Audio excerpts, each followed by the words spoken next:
And funnily enough, Israel Adesanya, obviously another man who loves anime. What did you think about his win over Kelvin Gastelum over the past weekend? I thought that was a great fight. I thought it was a wonderful fight to watch. I thought both fighters showed a lot of heart. They went in there and they put on, a lot of people have been saying it, and I'm on board with that. It's probably the fight of the year. What would you say your biggest takeaway was, and the biggest thing you learned about Israel was coming away from that fight? Anything new that sort of stood out to you? Anything new that you learned about him? Nothing new at all. I feel that fight showed exactly what I've been saying the whole time. I think he's great, but he doesn't like getting hit. He doesn't look great going backwards, and I just don't think he's as good as he thinks he is.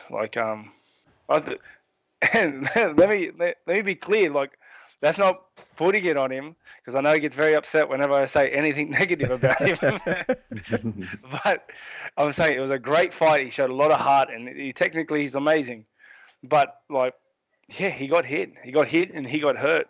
And if Gastelum can hit and hurt him, I can hit and hurt him. Because we know you've obviously prepared for Gastelum. You were supposed to fight him in Melbourne. Based on what you saw in this fight, and this is a bit of a difficult question, but who do you think is kind of the tougher test for you personally? Do you think a Kelvin Gastelum would have been a tougher test than this possible Israel Adesanya fight for you?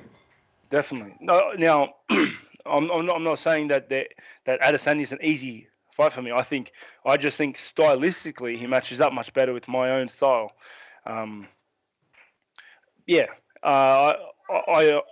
Stylistically, I always wanted to fight Adesanya. Gastelum is just, he's a keg. He's a keg. Like when I was watching him fight Adesanya, that's the fight I was expecting when I was gonna fight Gastelum. Like, that's the fight I had prepped for 12 weeks, and that's the fight I had in mind when I was almost going to fight him in Melbourne. And I'm happy. I'm very happy Adesanya had that fight. Do you think that you and Israel Adesanya will sort of be another massive war in your career? No, there won't be a war. No, what? Not with me and him. It's going to be short and sweet, brother. Trust me. You think it'll be a little bit more one-sided? I guarantee you. That's what Kelvin does. Kelvin's like one of the shortest guys in the roster, like in the 185 division. Like he either has to learn how to get in, or he gets smashed. And he's done that with every fighter. Every fighter he's come in has been taller than him, and he gets in, he lands that left and drops him. And I knew he was going to do that. He's very subtle in the way he does that. He's very good. He's very crafty, and he's good, and he's great at doing that, at subtly closing the gap and landing that left hand. I knew he would be able to do that. Did I know he was? Did I think he would be able to do it for the 5 rounds? Who knows? Did I think Adesanya was going to wear it and keep going? Didn't know. But I did know that he will close the gap, because that's how Adesanya fights. Adesanya fights planted and lean back, because he takes great advantage of his height, which is the right thing to do with someone with that body type.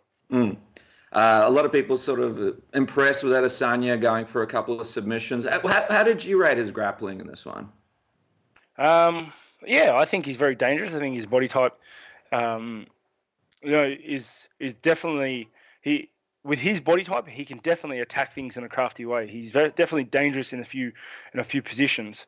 But it's hard to say, because Gastelum wasn't actively grappling him very well. I don't know how tired he was, or what was the plan, or if he was rocked, or how he was going. But he wasn't putting on a show of his own grappling. Yeah, definitely. As soon as once him and Gastelum were lined up to fight each other, I started preparing for Adesanya, because I had spent the longest time preparing for Gastelum. I could go back to that. So I started preparing for Adesanya. And now that he's won, obviously all my sights are set on him and focusing on, exploiting his weaknesses.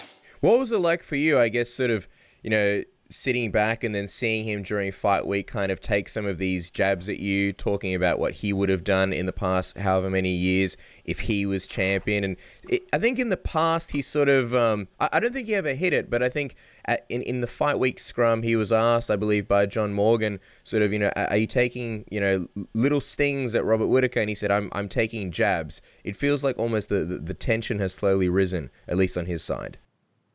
Yeah, mate, it's hard to say. It's hard to say.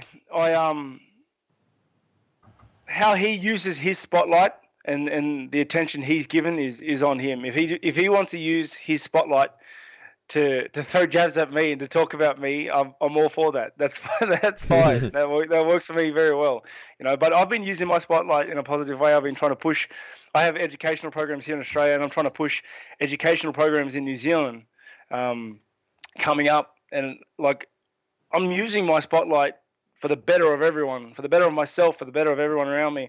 I'm trying to do things bigger than the game. I'm not sitting here talking about other men. It's yeah, but it's fine. I'm happy with that.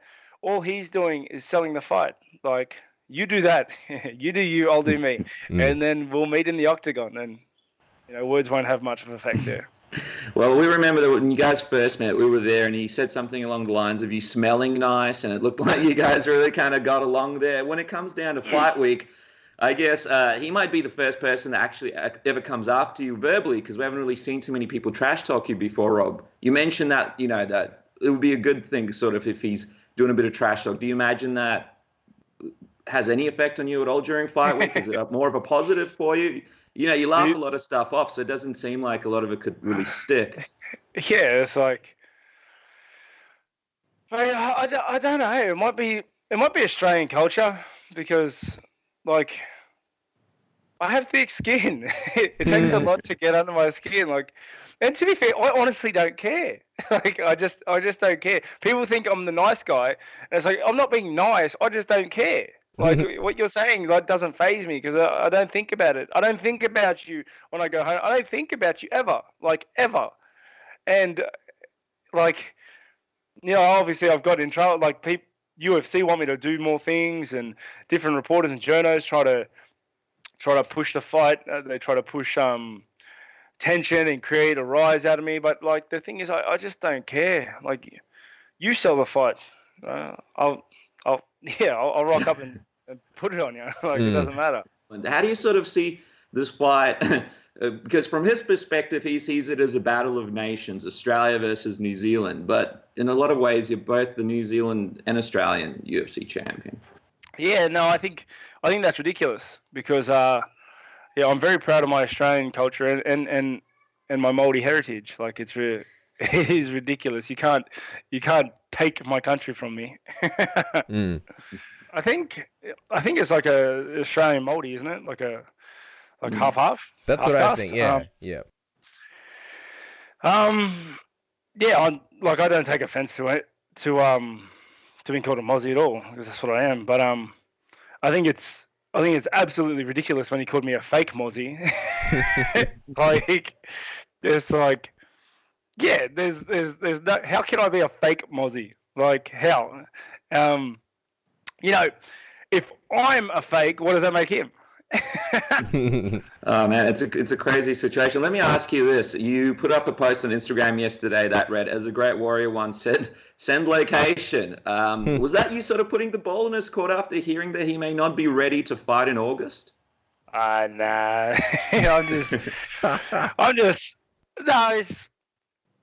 I get spurts of inspiration, and I think this would be funny, and then I put it up, and but the ball is kind of in his court. I said I'd be ready for August, and I want to fight in August, because I want the fight here in Sydney, because I think that's around the time the Sydney card or an Australian card is due. So I'm getting ready. Hope he heals fast. Fighting takes a lot out of you, and a fight like that with Gastelum takes a lot out of you, a lot out of you. And your neural systems go to places they shouldn't in fight situations. It's It's very intense, and I think fighting this much will start to wear him down. I think it will start to show. I feel like it started to show in the Gastelum fight, but it also keeps you sharp. It keeps him switched on. It gets rid of the nerves. So, I think he's had a lot of fights. That last fight was a war, and I intend to exploit that. When you say it showed in the Gastelum fight, in what ways? For laymen's like us, what exactly did you see? What signs did you see? Well, when he got hurt, he just didn't want to be there. He just didn't want to be there. That's what I saw. He just looked like he did not want to be there. And but then I could be mistaken. Who knows?